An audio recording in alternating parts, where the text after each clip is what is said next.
All right, welcome back to the Johannesburg Stock Exchange as we are moments away from where we are going to see the name change of Amplats to Valterra Platinum.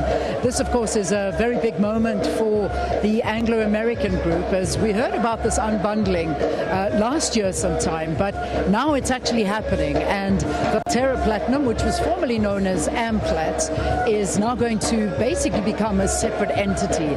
And that's what we've been focusing in on all morning.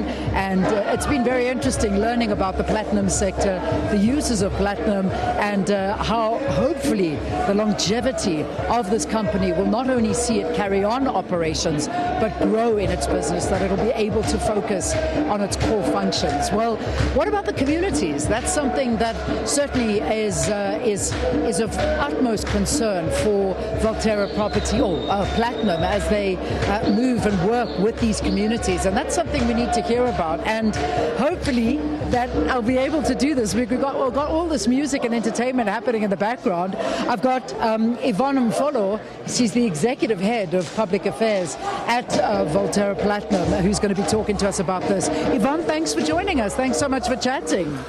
Thanks for giving us the opportunity, Leanne, and good morning to you and your viewers. So, Yvonne, I'm going to try and come closer so you can hear me, but in terms of the communities, there must be a bit of nervousness with the name change. Looks like a whole new company coming in, but it actually is still the same company operating. But how are the communities handling this change?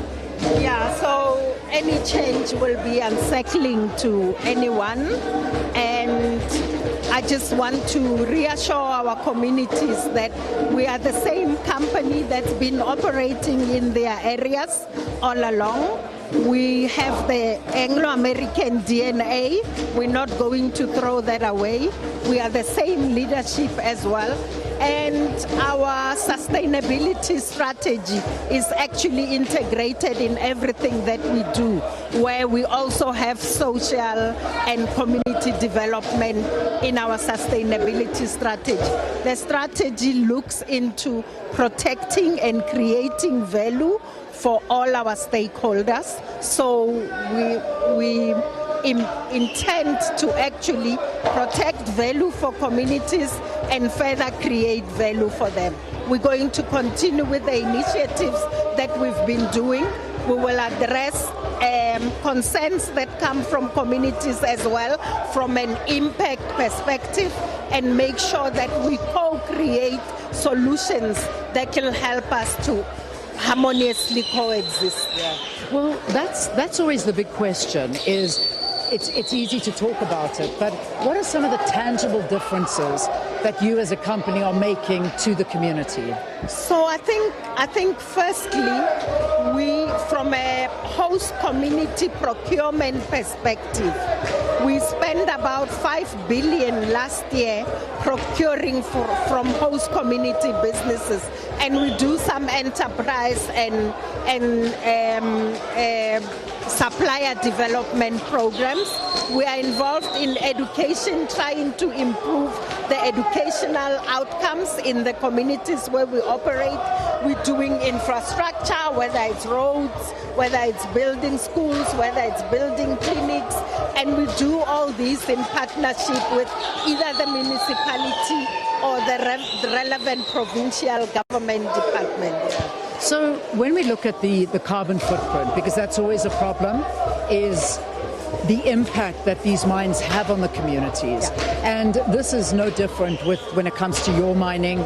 Let's talk about that and how you are protecting your communities from that. Yeah, so from an environmental perspective, we've put measures in place to, if we impact, we have mitigations in place. From a carbon perspective, we're going into renewables as well. We're also looking into the hydrogen as a green energy as well going forward. So we are comfortable that we're able to reduce our carbon footprint as well, not just in the communities but globally. Our new purpose, as you know, is unearthing value to better our world. And bettering our world is not just bettering that of our employees, but it's for communities and it's for society at large, because with our products, with the use of platinum, of PGMs, we're also able to improve